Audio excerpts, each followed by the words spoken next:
Okay. Hi, I'm Talaya, founder of the Cheyanna Foundation for Children. I wanted to share with you today why I started and felt compelled to do a foundation for sick children. First, going to give you a little bit of an overview of my child's history, and the rest of it you can get on Cheyanna.org to hear the rest of it, and then into my racing and how it all ties together.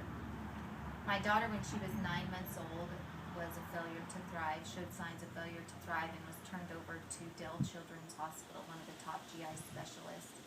She was eating uncontrollably and eating more than a grown man, and that is with us pulling her away from food, and eating over 3,000 calories at a year old. And at age 2, consuming that amount of food, she hadn't grown a single millimeter or gained a single ounce in a year.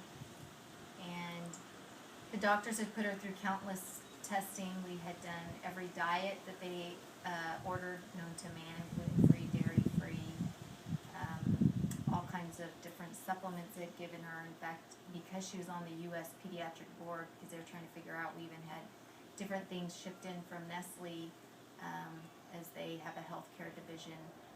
There was just countless protein companies, everything trying to give us their products to see if anything would make a difference, something that was very broken down so her body could absorb it. You can imagine the fear, as nobody had an answer to why she wouldn't grow, and her hair began falling out. She was listless, and yet she would scream pretty much all day long except when she was sleepy. Partially because I'm sure she was in a lot of pain. She would eat so much that her stomach would just be gorged out, and partially because she felt like she was starving no matter how much she ate. We also were seeing speech therapists at age 2. She really couldn't speak. She was in the 2 percentile. And at that point, after the first few meetings, actually, when we were not getting any answers, I knew that nobody could save my Cheyanna except her mommy and daddy. And I was going to seek all ends of the earth till I found the cure for her. So because of that, I sought everything known to man that healthcare wouldn't cover. I traveled to every city that I thought a doctor could possibly give me hope. And it comes to find out, about a year and a half, 2 years later, we were diagnosed with her condition through holistic medicine, and then we're able to treat it along with some Western medicine, but mainly holistic medicine that was able to cure her. And when that happened, I knew that because of my background, I had a biomed and nutritional degree and different things I was able to pull. My husband worked tremendous hours at that time. He was gone by 6:15 every morning, sometimes home at 9. And I was pretty much alone to do this. I knew that someday I had to pass this forward.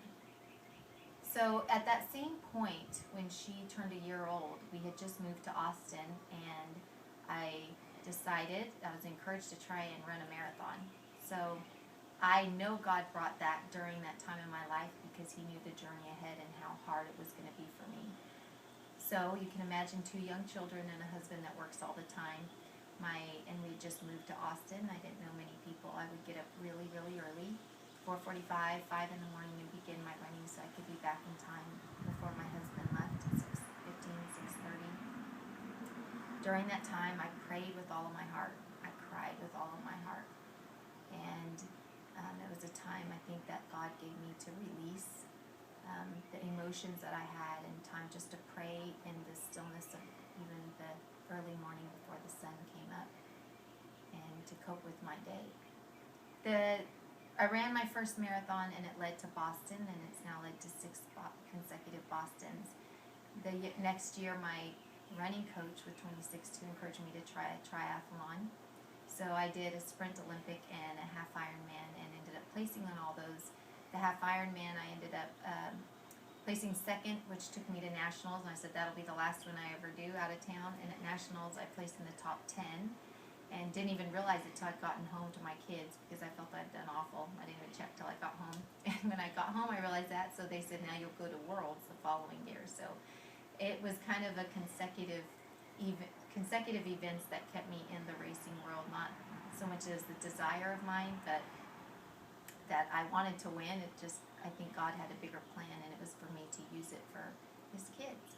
When I went to Worlds, I decided I wanted to get involved with World Vision because you can get children sponsored, and I had a lot of people always asking about my races and the different writings I do after races of how they how the race correlated to life. So I knew I could use this as a tool to get publicity about these children that need to be sponsored. And I did that, and I was able to bring some hope and help to children. I think there's approximately probably 50 that I've gotten sponsored through the racing, and those are children that I can't see, but I know are being helped through everybody's efforts. I was approached last year by a man that had kind of seen the different things I do in town because of everything I'd been through with my child. I had a lot of different resources and different things that we've used outside of just what you're told and what healthcare can cover, and so there's so many families I've seen. Basically on a weekly basis, I'm approached by somebody else that knows of her story and is coming to me asking me for some different resources. So I always feel free to pass those on and meet with these families because I know how it felt. And he saw how much I did that, and my love and passion for World Vision and bringing hope to vision and to kids whom I can't see and the people I help here. And he said, why don't you start your own foundation? And when he first said that, I thought he was crazy. I was like, there's no way I have time, but at the same time, I said, I just enjoy helping people as I can. There's no way I could start a foundation, but I'll help all the people here that come to me. But when he said that, there was something inside my heart that never left, and I think it was the Lord telling me that this is his plan.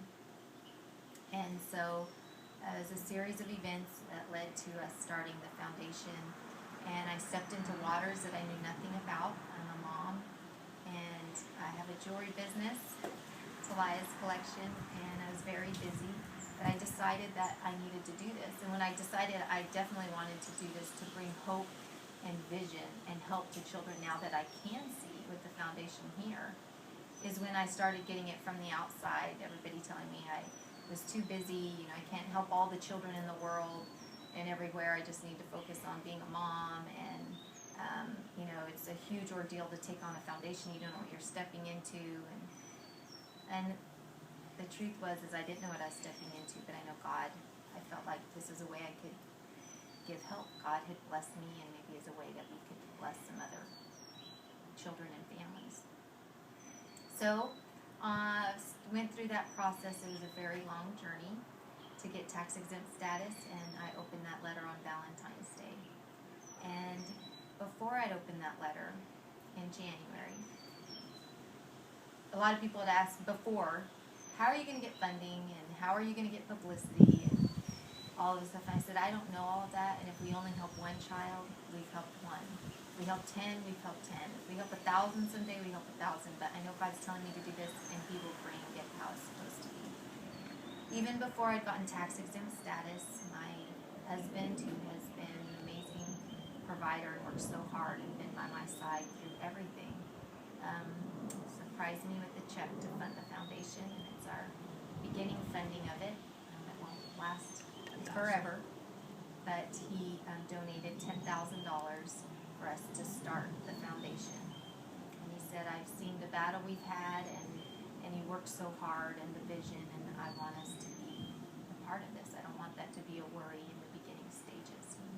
So that's what we're working on right now. And from there, I know this is an opportunity to bring hope and help and vision to families and give children sight of a finish line, bring joy to their hearts however we can along the way. Some families need help financially. Some need help with the support team that I want to get together of families that can just support each other. And some children just need hope. They need these bands that we're wearing right now for a little girl that we're fundraising for, to let them know when they see people wearing a band in their favorite color that people are praying for them. So I have a bunch of ideas that I want to do with the foundation. We already had our first child that we helped give hope to, and I just have so many ideas of how we're going to be able to help many, many more here in the Central Texas region. And with World Vision, I can continue on and help children and bring hope to those that I cannot see. So that's where it is, and I know there's a special